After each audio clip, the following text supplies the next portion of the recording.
Estamos en pie, mis hermanos, en esta hermosa mañana que Dios nos ha regalado, y quiero invitarle que me acompañe a Mateo capítulo 13. Mateo capítulo 13, versículos del 1 en adelante. Mateo capítulo 13, versículos del 1 en adelante. Una vez más, hemos titulado la meditación de esta linda mañana: ¿por qué decidimos alejarnos de Dios? En su primera parte. ¿Por qué decidimos alejarnos de Dios? En su primera parte. Mateo capítulo 13, versículos del 1 al 8. ¿Lo tenemos, iglesia? Amén. Amén. Entonces lo vamos a leer en voz alta y lo leemos en el nombre del Padre, y del Hijo y del Espíritu Santo, y su palabra nos dice. Léalo conmigo. Aquel día salió Jesús de la casa y se sentó junto al mar, y se le juntó mucha gente, y entrando él en la barca se sentó, y toda la gente estaba en la playa, y les habló muchas cosas por parábolas, diciendo: he aquí el sembrador salió a sembrar, y mientras sembraba, parte de la semilla cayó junto al camino, y vinieron las aves y la comieron. Parte cayó en pedregales, donde no había mucha tierra, brotó pronto, dice, porque no, perdón, había mucha tierra y brotó pronto, porque no tenía profundidad de tierra. Pero salido el sol, se quemó, y porque no tenía raíz, se secó. Versículo 7. Y parte cayó entre espinos, y los espinos crecieron y la ahogaron. Pero parte cayó en buena tierra y dio fruto, cual a 100, cual a 60 y a cual 30 por uno. Buen Dios y Padre, te damos las gracias infinitas por esta linda mañana, suplicando siempre, Dios, que tu Espíritu Santo nos ayude a entender tu palabra. Ilumínanos, revélanos, bendito Dios, porque queremos hacer lo que a ti te agrada, y a través de tu palabra vemos muchos ejemplos de actitudes, acciones que muchas veces nosotros hacemos y que son desagradables ante ti. Desde ya disponemos nuestra mente y nuestro corazón para tu palabra, en el nombre de Jesús. Amén y amén. Podemos tomar asiento. ¿Por qué decidimos alejarnos de Dios? Yo me recuerdo que hace años su servidor predicó un mensaje titulado La silla vacía. Y la pregunta del millón era: ¿por qué la silla estaba vacía? ¿Qué había pasado con aquel hermano que constantemente siempre lo mirábamos en esa silla? Y que muchas veces nosotros como cristianos, ¿verdad?, como iglesia, como hermano en Cristo, al de notar que hay una silla vacía y que siempre se sentaba el hermano o la hermana ahí, nos preguntamos: ¿qué se habrá hecho? Porque ya no ha venido. Y no es de extrañarse, mis hermanos, que aunque son noticias desalentadoras, cada día son más y más las personas, o mejor dicho, los cristianos, o mejor dicho, los hijos de Dios, que decidimos alejarnos de los caminos del Señor. No es posiblemente que lo abandonemos completamente, porque sí hay casos que lo abandonamos completamente, pero hay casos, mi hermano, que decidimos apartarnos, decidimos alejarnos. Tenemos la actitud, con el perdón del pastor Marco Witt. Usted ya lo conoce. Marco Witt era pastor de una iglesia allá en California, si no me equivoco. Y un día dijo Marco Witt delante de toda la congregación, y dijo: señores, quiero notificarles que he decidido tomarme un año sabático. Usted sabe que cuando hablamos del sabbat, hablamos de un descanso, relativamente. Y él dijo: he decidido tomarme un año sabático. O sea, un año yo me voy a apartar del púlpito, un año yo me voy a apartar de la iglesia. No sé si quiso decir también: un año voy a dejar de ser pastor, ¿verdad? Y dentro de un año me reincorporo. Cuenta la historia y las noticias, no hay chambre, pero no sé, que apareció una noticia que Marco Witt había tomado sus vacaciones y no sé en qué playa andaba. Y andaba disfrutando con su familia del tiempo, de la playa, de su año sabático, cuando de repente tuvo un accidente con la moto en el mar y se quiebra los dos tobillos. Y fue a parar al hospital. Y estando en el hospital, Marco Witt manda un mensaje y le dice: iglesia, yo les pido que oren por mí. Tomó la decisión de apartarse de Dios. Tomó la decisión de tomarse un tiempo sabático. Nosotros también, mi hermano, nos tomamos tiempo sabático. Hoy no voy al culto, hoy no voy a servir, hoy no voy a ir con el ministerio con el cual me comprometí. Pasamos menos tiempo con Dios. Y dice que a pesar que son noticias desalentadoras, no debe de extrañarnos, porque hace miles de años, cuando fue escrita la Biblia, el Señor ya lo anticipó y lo acabamos de leer. El Señor nos dice: mire, Señor, eso no es de extrañarse. Y nos pone la parábola del sembrador. ¿De cuántos tipos de tierra nos habla ahí? En la parábola del sembrador. ¿Cuántos tipos de tierra? De 4. 4 tipos de tierra. La que cayó junto al camino, o sea, la tierra que está junto al camino, la entre espinos, pedregales y la buena tierra. ¿Cuántos tipos de tierra son? 4. Y si nosotros lo tomamos en un 100%, ¿qué significa, mi hermano? Que un 75% va a decidir apartarse de Dios. Solo un 25% es una buena tierra. Una buena tierra significa: estoy ahí, estoy ahí. Pero un 75% toma las decisiones de apartarse, de alejarse de Dios. ¿Cuántas veces no hemos leído esta parábola del sembrador, mi hermano? Y Dios ya nos había anticipado. Que no es de extrañarnos, mi hermano, que muchas veces la iglesia está vacía. Hace poco yo publiqué en mi Facebook un TikTok que me apareció por ahí. Aparentemente son católicos los que lo hacen. Y parodian la película Titanic. Cuando después que, verdad, pasó que el Titanic se hundió y después que se calmó todo, una lancha toma la decisión de regresar para ver si había quedado alguien vivo. No sé si te acuerdas de esa parte, ¿verdad? Y que va en la lancha, ¿verdad? Hay alguien vivo, hay alguien con vida, gritando y pitando. Y todo en silencio. Ahí aparece la chamaca de que sale la película. Pero lo que me llama la atención es que ellos lo parodian y empiezan, ¿verdad? Ya que están en la iglesia. Y un joven, porque es un ministerio joven, va en una silla y el otro lo va empujando y él va simulando: hay alguien con vida, hay alguien aquí. Y pone la iglesia, las bancas vacías, pone la iglesia y los servidores durmiendo.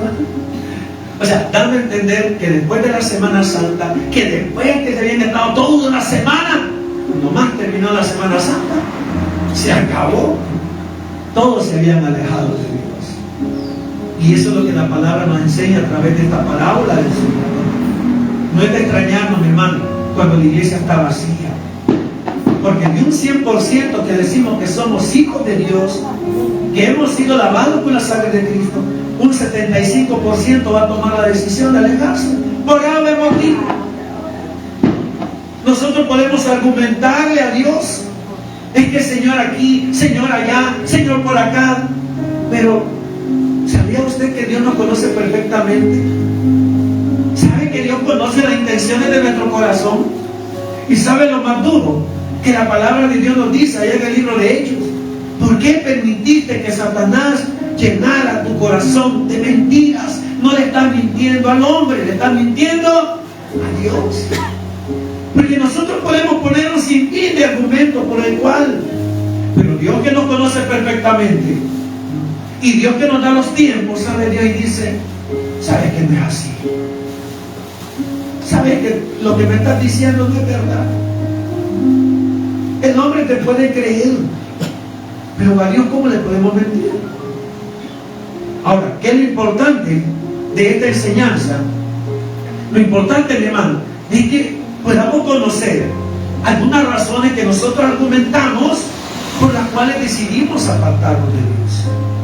No le digo que se va a apartar definitivamente, pero pueden ser argumentos que nos alejen de Dios, que nos separen, como Marco Witt, ¿verdad?, que decidió tomar su tiempo sabático, ¿verdad? ¿Por qué? estaba cansado, fatigado, ya no aguantaba la congregación, a saber, ya no aguantaban los servidores, a saber, ¿verdad? Pero dijo, voy a descansar. Y usted sabe que en el cristianismo no hay descanso. No hay descanso. El día de ayer estábamos ahí con todas las actividades, ¿verdad? Preparándonos para hoy, y de repente ya van a ser las 5. Nos toca ir al hospital. Después veníamos de allá como 7:30, 8 de la noche, veníamos del hospital. Contando anécdotas, ¿verdad? De lo que nos había tocado orar, y las casos, y que aquí, que allá, y wow, ¿verdad? Y al llegar a casa, a continuar con las labores para el día siguiente. En el cristianismo no hay descanso. Aún más la palabra de Dios dice, venid a mí los que estáis cansados y trabajados, y yo, dice el Señor, os haré ¿qué? Descansar. Por eso no es de extrañarnos, mi hermano, que si usted le da la vuelta a su cabeza, va a encontrar, hey, antes se ponían esas sillas ahí, ahora ya no. Antes se ponían las sillas ahí, ahora ya no. Antes se sentaba la hermanita allá, ahora ya no. No la veo. Decisiones. Decidimos alejarnos de Dios. Veamos algunas causas, algunas razones por las cuales nosotros, no le digo usted, nosotros, algún día, posiblemente caigamos en alguna de estas razones que nos van a alejar de Dios. Y sabe el peligro, hermano, que cuando nosotros nos alejamos de Dios la primera vez, no nos va a doler alejarnos de Dios una segunda vez, no nos va a doler alejarnos de Dios una tercera vez, y de repente, como que el cometa Halley, cada 100 años, ya no le va a doler de repente ver que en el culto estamos con todo y usted de repente pasa por ahí y ni voltea a ver porque ya me van a ver feo, ¿verdad? Mejor voltea a ver a la pared, ¿verdad? Y nos vamos a sentir tan mal, no tal vez tan mal, pero vamos a decidir muchas veces hasta caminar por otros lados para no pasar por la iglesia. Dios no le ha hecho nada, la iglesia no le ha hecho nada, usted tomó la decisión. Veamos algunas causas. Primero, vamos a Mateo, ahí mismo, Mateo capítulo 26, Mateo capítulo 26, versículo del 14 al 16. Mateo capítulo 26, del 14 al 16. ¿Amén, iglesia? Leamos entonces lo que dice la palabra. Dice, entonces uno de los 12, que se llamaba Judas Iscariote, fue a los principales sacerdotes, el 15, y les dijo, ¿qué me queréis dar? Y yo lo entregaré. Y ellos le asignaron 30 piezas de plata. Y desde entonces buscaba oportunidad. ¿Para qué dice ahí? Para entregarle. Primera razón por la cual muchos de nosotros decidimos alejarnos de Dios, porque nuestras expectativas no se cumplen. ¿Cuál era la expectativa de Judas? Eso es lo primero. Recordemos el contexto histórico. La prédica de nuestro Señor decía, el reino de los cielos se ha acercado. Y ese era el tema principal de la prédica de Jesús. De repente, dentro de sus prédicas, viene el Señor y toma la decisión de elegir a sus discípulos o a aquellos seguidores o a aquellos que les iba a enseñar para que ellos continuaran con el legado de continuar con ese mensaje. El reino de los cielos se acercaba. Y dentro de todos ellos vino el Señor y escoge a Judas. Cuando Judas es escogido, posiblemente, hermano, la historia no lo dice, pero posiblemente la expectativa de Judas es que él se sentía privilegiado porque en el reino de Dios, en el reino de Jesús, él iba a tener un puesto privilegiado. En pocas palabras, él lo vio como un reino terrenal y no un reino espiritual. Cuando fue elegido dijo, wow, gracias Señor, porque me ha elegido para ser, ¿verdad?, un representante tuyo, para ser un diputado tuyo, para ser lo que fuere, un representante del reino que iba a trabajar con él. iba a tener un puesto privilegiado. Entonces, la expectativa de Judas no estaba enfocado en lo espiritual, estaba enfocado en ¿qué? En lo material. No dice la palabra cuando se tomó la decisión, pero viene el Señor posiblemente y de una de esas dice: mira, Judas, vení para acá, tú vas a ser el encargado de las ofrendas. ¡Wow! Digo Judas, soy el ministro. Dios me ha elegido como ministro, el encargado de los asuntos monetarios, el ministro de finanzas. Yo voy a manejar las finanzas de este reino. Y empezó en el ministerio, porque dicen que había mujeres que le seguían, que eran las que ofrendaban, ¿verdad?, para el ministerio del Señor, para comprar por los alimentos y todas muchas cosas más. ¿Y se lo daban a quién? A Judas. Cualquier cosa, a Judas. A Judas. Y Judas se sentía contento. ¡Ah! Y de repente empezó a sentir la bolsa. Y como su expectativa era material, dice la palabra de Dios que en arca abierta hasta el justo peca. Y como su expectativa no era espiritual, no lo dice la palabra, hermanos, pero si nosotros vemos el contexto, dice que de repente Judas empezó a meter la mano ¿a dónde? En la bolsa. Pero cuando se dio cuenta, oigan, cuando se dio cuenta que el reino de Dios, o sea, Dios no se estaba refiriendo a un reino material, sino espiritual, se decepcionó. Y como estaba puesta la cosa material, ¿qué hizo Judas? Vender al Señor por 30 monedas de plata. Cada moneda representaba el salario de una persona de un año. O sea, prácticamente se estaba haciendo ¿qué? Rico. No voy a ser parte de este reino, pero voy a hacerme rico. La expectativa de Judas estaba en el reino terrenal y no en el espiritual. ¿Qué es una expectativa? Es una posibilidad de conseguir una cosa. Ahora, hermano, pasemos eso a la vida de la iglesia. Pasemos eso a nuestras vidas. ¿Cuáles son nuestras expectativas para con Jesús? ¿Cuáles son nuestras expectativas para con Dios? Mis expectativas es que Jesús me sane. Mi expectativa es que Jesús me haga próspero. Mi expectativa es que Jesús me arregle los problemas. ¿Cuáles son las expectativas que yo tengo para mi Dios? Porque si mis expectativas están apegadas a lo terrenal, a los problemas o mis necesidades, cuando Dios no se manifieste, porque acuérdense, Dios no se va a manifestar en mi tiempo, Dios se va a manifestar en el tiempo de Él. Porque Él sabe de las cosas que tenemos necesidad. Mis deseos no son necesidades. Dios se va a preocupar por mis necesidades. ¿Ya? Pero si yo busco a Dios para que Él sea un genio de la lámpara maravillosa, si yo busco a Dios como un 911 que venga a solventar mis problemas, entonces mis expectativas están equivocadas. Porque cuando pase el tiempo y yo sienta que Dios no se ha manifestado todavía, ¿qué voy a hacer? Esto no funciona. ¿Y qué hacemos? Nos vamos. Nos vamos. Cuando mis expectativas estén en lo terrenal, hermanos, entonces estamos mal.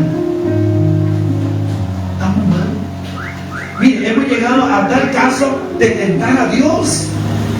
Señor, si tú me haces este milagro, yo te prometo hacer esto. Entonces, mi hermano, significa que si Dios no le hace ese milagro, usted no va a hacer nada. Y no nos hemos dado cuenta que en esas dificultades, en esa expectativa falsa de sanidad, de prosperidad o solución de problemas, Dios nunca nos ha abandonado. Estamos enfermos, pero ahí seguimos con vida. No tenemos quizás todo lo que queremos, pero Dios nunca nos ha desalentado, nunca nos ha dejado de dar nuestras necesidades. Sí, el problema ahí está, pero no ha pasado a más. Judas se alejó del Señor Porque él tenía una expectativa terrenal y como no se cumplió, entonces dijo él, yo lo que quiero siempre es tener dinero, voy a entregar a mi Señor. Y la primera razón por la cual nosotros nos alejamos de Dios es porque Dios no va a cumplir mis expectativas. Dios va a llevar adelante sus propósitos, lo que Él tiene para nosotros. Que no es de extrañarnos que en el mundo vamos a tener problemas, pero ¿sabe qué nos dice el Señor? Pero confiad. Ok, Señor, tú sabes que no tengo trabajo, tengo necesidad, pero yo confío en ti y voy a esperar en ti. Y de repente, ¡pum!, Dios abre una puerta. Cuando menos lo sintamos, ¡pum! ¿Sabe por qué? Porque Dios dice en su palabra que no pone cargas que no podamos llevar. Él no va a permitir que toquemos suelo. Podemos llegar cerca, pero no va a permitirlo. Porque dice su palabra, no he visto justo desamparado, ni su simiente. ¿Y qué hace la simiente? Que bendiga pan. O sea, Dios no va a permitir, mi hermano, que su nombre sea vituperado por una necesidad. Una, lastimosamente, sus expectativas eran terrenales. Él pensaba en un reino terrenal y no un reino espiritual. Solo el hecho, mi hermano, y eso lo tenemos muy acertado. Alabamos a Dios cuando Dios nos ayuda, cuando Dios nos saca. Pero cuando estamos en problemas, lo menos que hacemos es alabar a Dios. Pero solo con el hecho que Dios nos regala un día más de vida, es para decirle gracias, Señor. Solo por el hecho de que Dios nos ha dado la salvación y vida eterna, gracias, Señor. Que mientras estemos aquí en la tierra, ¿qué dice la palabra? Clama a mí y yo te responderé y te enseñaré cosas grandes y ocultas que tú no conoces. Allá también en los evangelios dice, ¿por qué nos afanamos? ¿Por qué la ansiedad? Vean las flores del campo, vean las aves del cielo, yo las cuido, yo las mantengo. ¿Y cómo no me voy a preocupar por vosotros? Entonces Dios quiere que cambiemos nuestras expectativas. Que nuestras expectativas no sean solamente terrenales, sino sean espirituales. Y el espiritual es saber esperar en Dios. Segunda razón por la cual nos alejamos de Dios. Vaya conmigo a Juan, Evangelio de Juan, capítulo 3, versículo 5. Evangelio de Juan, capítulo 3, versículo 5. ¿Qué otra razón? ¿Por qué otra razón decidimos alejarnos de Dios? Porque no hemos nacido de nuevo. ¿Lo tiene, iglesia? Juan 3:5, ¿qué dice la palabra? Respondió Jesús, de cierto te digo, que el que no naciere de agua y del Espíritu no puede entrar en el reino de los cielos.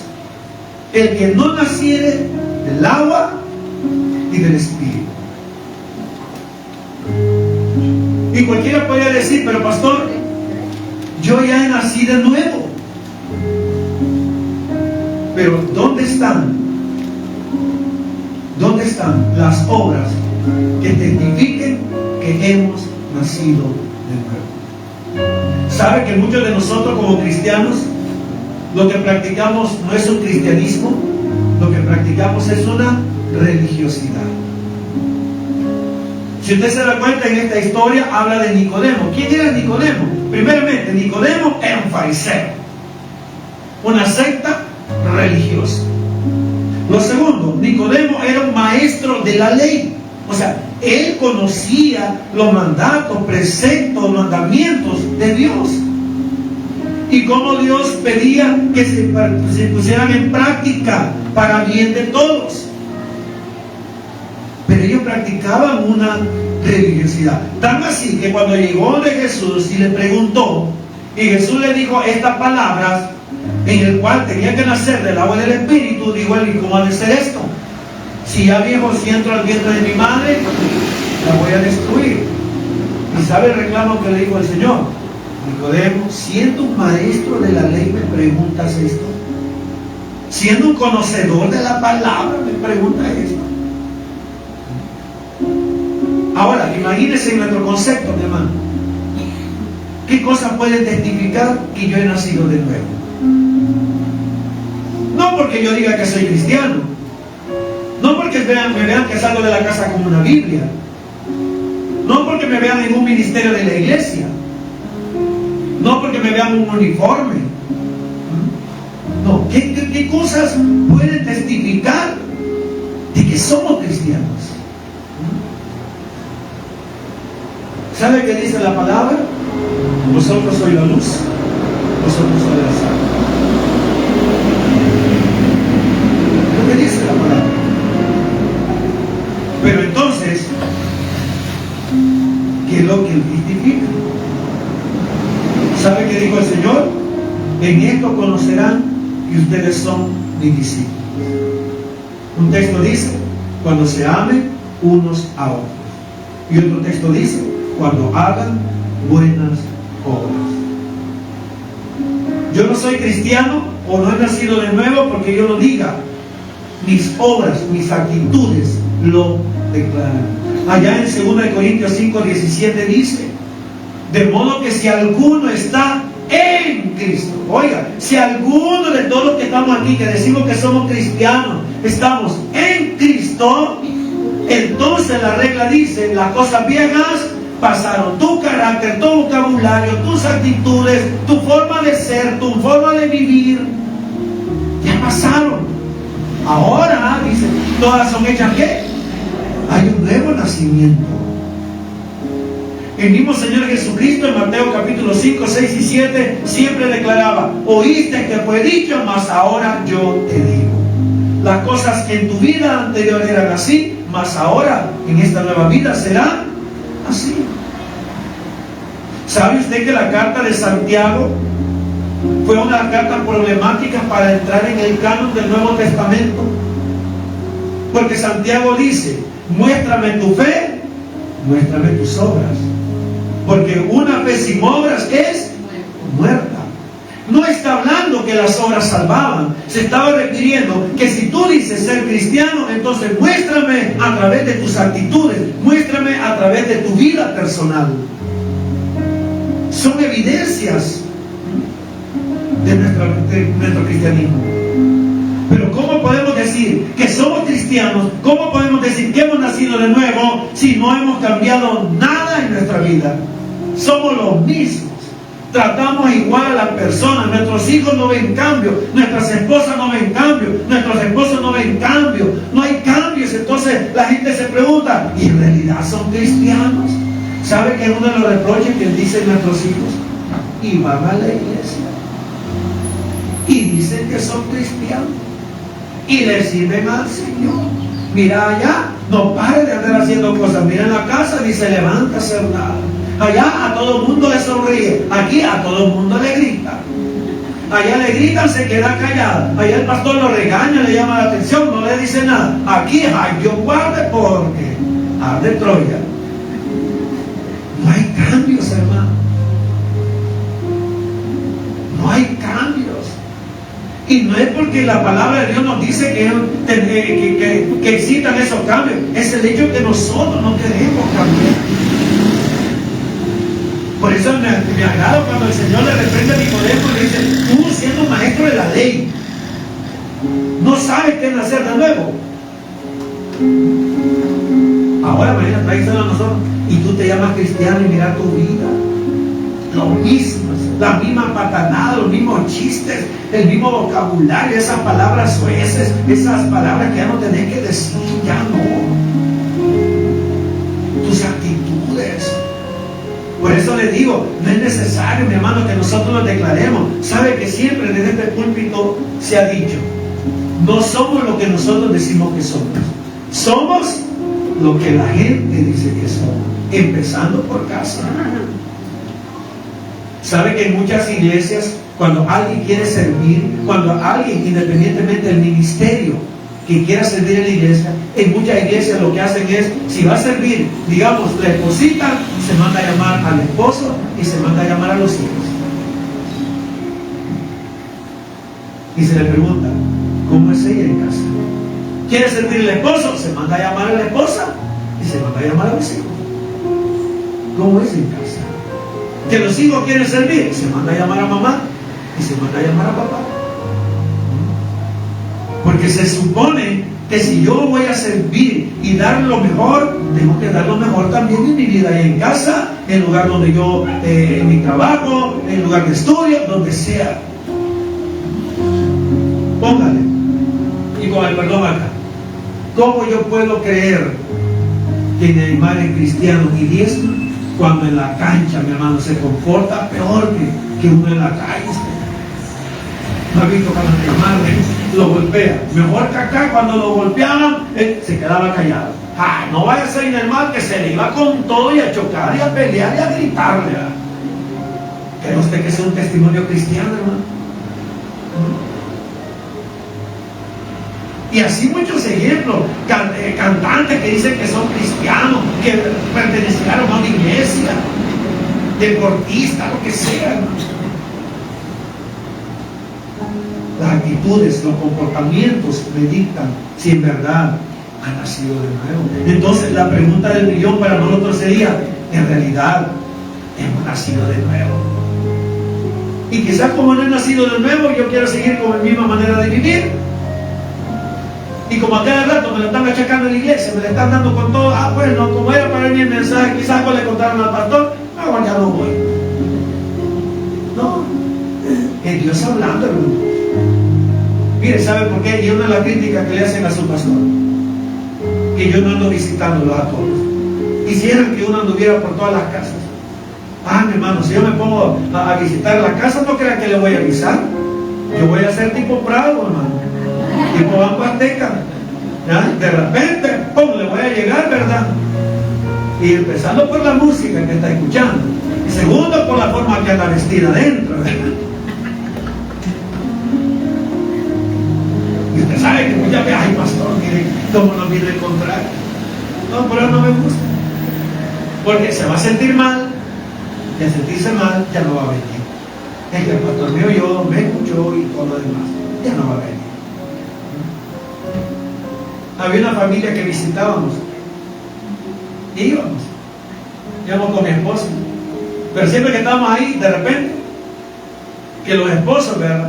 Ya algo ancianitos, que los esposos se ponían a discutir, y nosotros ahí, que este hombre, que esta mujer, y que la hija de repente, que mi mamá, es que aquí hay otro, y yo solo le quedo viendo como que dice, vámonos, ¿verdad? Sí, hermano, vamos, porque es bien incómodo. O sea, no es incómodo para mí, es incómodo para la familia. Porque de repente usted está hablando con el pastor o con la hermanita y se le sale una palabra, se me salió, perdón, se me salió. Así como decía el pastor general, ¿se acuerdan? No, hermanita, no se preocupe, sáquela, ¿verdad? Que no le quede ninguno. Me alejo de Dios porque estoy consciente que no he nacido de nuevo. Tercera causa, Lucas capítulo 15. Vamos rápidamente.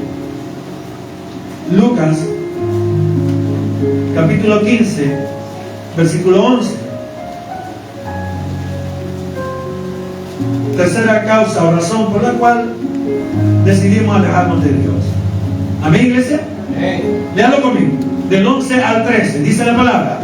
También dijo, un hombre tenía 2 hijos, y el menor de ellos dijo a su padre, Padre, dame la parte de los bienes que me corresponden, y le repartió los bienes. Versículo 13. No muchos días después, juntándolo todo, el hijo menor se fue lejos a una provincia apartada y ahí desperdició sus bienes viviendo ¿qué? Perdidamente.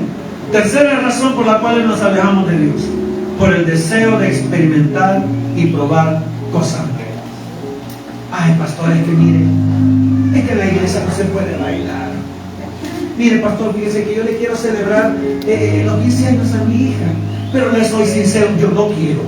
Yo como mamá no quiero. Pero como el papá es alcahueto, entonces ahí han conseguido, ¿verdad?, que después de que ustedes, ¿verdad?, oren por ellos y todo lo demás, ha invitado a los jóvenes y van a poner música del mundo. ¿Sabe qué le digo yo? No se preocupe. Yo llego, hago lo que me toca, me da mi bandejita con pan, con pollo y me voy. Y ahí sigan ustedes con lo que quieran. Así. Porque uno no se va a poner, ¿verdad? Hipócrita, fariseo, generación de víboras. No. Y ese es uno de los problemas. Usted ya conoce la historia del hijo pródigo. O sea, todo el tiempo había vivido con papá, todo el tiempo había sido instruido por papá. Papá le proveía todo, le daba todo, pero posiblemente le restringía muchas cosas para su bien. Jóvenes, que sus padres no les permitan hacer ciertas cosas, no es porque ellos tengan ganas de tenerlo todo el día ahí, no, ya quieren que se casen y que se vayan, porque ya no, ¿verdad? Pero las cosas que le dicen es por su bien. No les dan permiso de salir solo por su bien. No les permiten salir muchas veces con sus amigos por su bien. Porque uno ya ha pasado por eso. Es que me han invitado a los 15 años al baile, aquí, lo que sea, por su bien. Pero no, tenemos esa chocolía, ¿verdad? De que como el mundo lo hace, yo también lo hago. Mire qué triste. No quiero meterme en camisa de 11 varas. Usted se dio cuenta de un accidente que hubo aquí por el Escalón. 2 personas, algo así. Y el día de ayer me extrañé ver una esquela de la iglesia Miramonte, que uno de sus miembros había muerto. La pregunta del millón que le queda a uno es: ¿qué andaba haciendo a esas horas de la madrugada?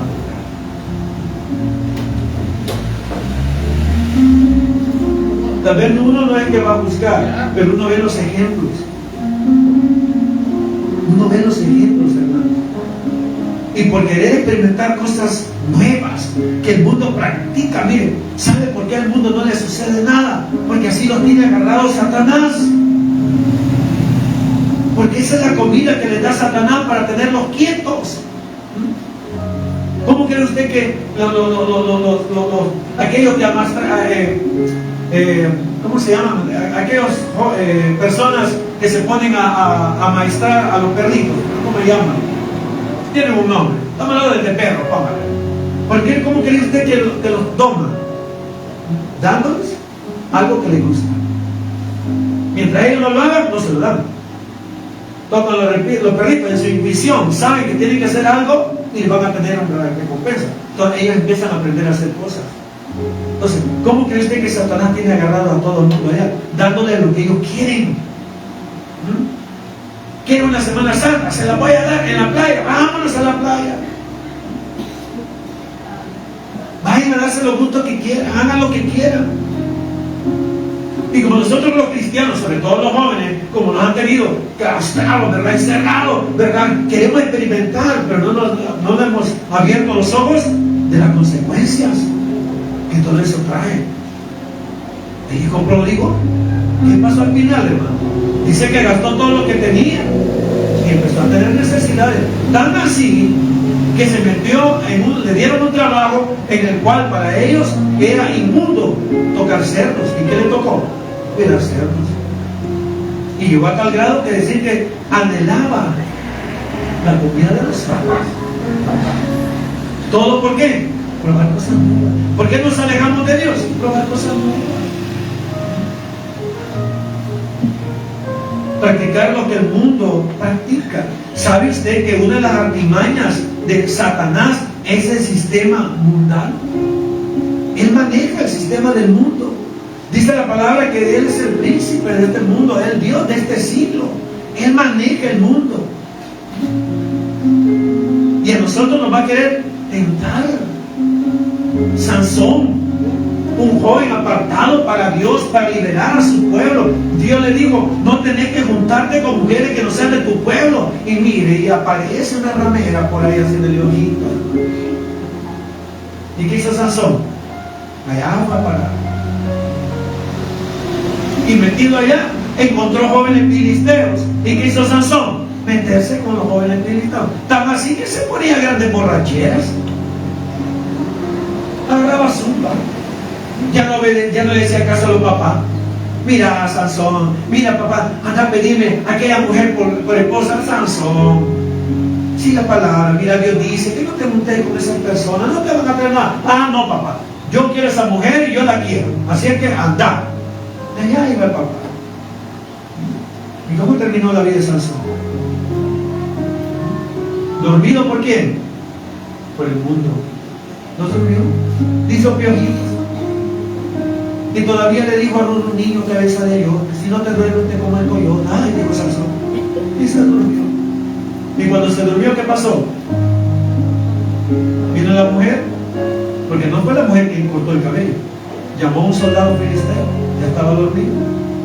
¡Pum! Y cuando Sansón creyó de que la presencia de Dios estaba con él, ya Dios se había apartado. Y ese es el problema cuando nos alejamos de Dios. Él intenta estar con nosotros, pero cuando nosotros le decimos: no quiero nada, quiero estar con el mundo, Él viene y se aparta y dice: ok, dale.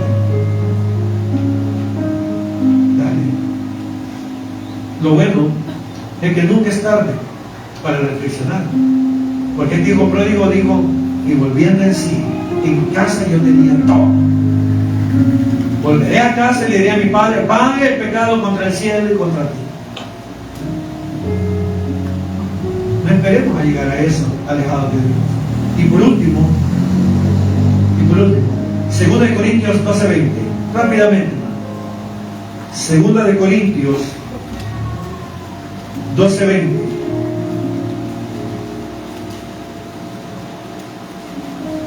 Y por último, una cuarta razón por la cual decidimos alejarnos de Dios. ¿No tiene iglesia?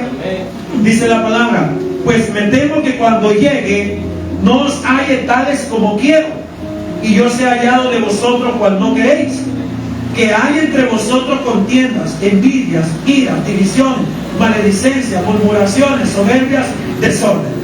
¿Sabe? Pablo se propuso visitar a la iglesia de Corinto en una tercera oportunidad, pero antes de visitarle, le manda una carta y le dice: miren, señores, yo voy a ir, deseo ir donde ustedes, pero tengo un gran miedo: no encontrar la iglesia que yo levanté, no encontrar la iglesia que yo edifiqué a través de la palabra. Temo encontrar una iglesia que no tiene nada que la distinga con el mundo. En el mundo hay contiendas, en la iglesia hay contiendas. En el mundo hay envidias, en la iglesia hay envidias. En el mundo hay ira, en la iglesia hay ira. En el mundo hay división, en la iglesia hay división. En el mundo hay maledicencias, en la iglesia hay maledicencias. En el mundo hay murmuraciones, en la iglesia hay murmuraciones.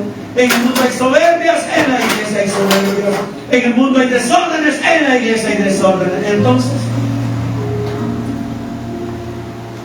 nos decidimos alejarnos de Dios porque lo que encontramos en la iglesia no es nada distinto con lo que se vive en el mundo.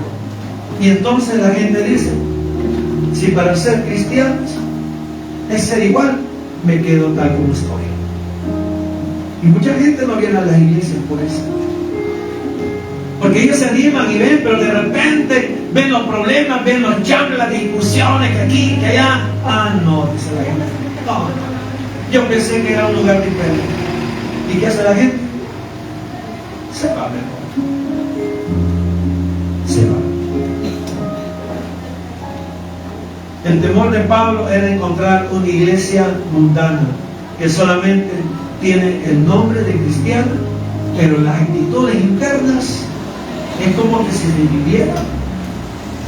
Es como que se llamara a la organización por decirle: vamos a tener una reunión, ¿verdad? Y mire, termino con esto. Alcohólicos Anónimos es bueno, es bueno. Pero el problema del Alcohólicos Anónimos es que solo ataca el alcoholismo. Solamente ataca el alcoholismo. El énfasis del alcoholismo. Sí, hablan de un Dios superior, de un ser superior y todo, pero el alcoholismo.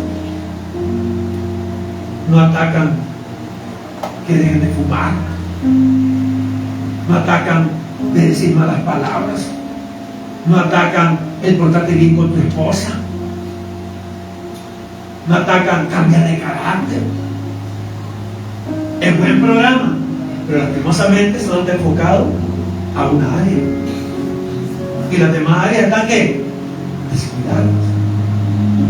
Entonces la iglesia no puede ser que hablemos de un nuevo nacimiento, de hablemos de nuevas criaturas y seguimos comportándonos dentro de la iglesia como el mundo se comporta. ¿Dónde deberíamos ser cambios? Por eso Santiago reta a los cristianos y le dice: muéstrame tu fe, muéstrame tus obras. Vaya ahí, Santiago 2:18, rápidamente. Santiago 2:18. Infortunadamente, mi hermano, esta y otras muchas razones ponemos nosotros como peso para decidir alejarnos de Dios y de la iglesia consecuentemente. Y se nos olvida, hermano, que un día estaremos delante del tribunal de Cristo, del cual nos se va a sopesar por nuestras obras, por lo que hicimos en vida. Y allá no vamos a poder justificar nuestros argumentos porque nos alejamos de él. ¿Lo tiene, iglesia? Santiago 2:18, ¿qué dice la palabra? Pero algunos dirán: tú tienes fe y yo tengo obras. Oiga esto: muéstrame tu fe sin tus obras y yo te mostraré mi fe. ¿Por qué dice ahí? Por mis obras. En pocas palabras, si yo en realidad soy cristiano, si yo en realidad he nacido de nuevo, entonces te lo voy a demostrar en base a mis obras, mis actitudes, mi forma de ser, mi forma de actuar. Yo ya no voy a actuar como el mundo, voy a actuar bajo los estándares de Dios. Por lo tanto, mi hermano, recordemos, un 75% toma la decisión de alejarse de Dios. La persona lo tomó de alejarse de Dios. Y solo un 25% se mantiene fiel. Le dejo la pregunta: ¿usted está dentro del 75% o dentro del 25%? La respuesta, désela a usted. Y en base a su respuesta, empecemos a trabajar nuestro cristianismo. Que Dios bendiga su palabra en este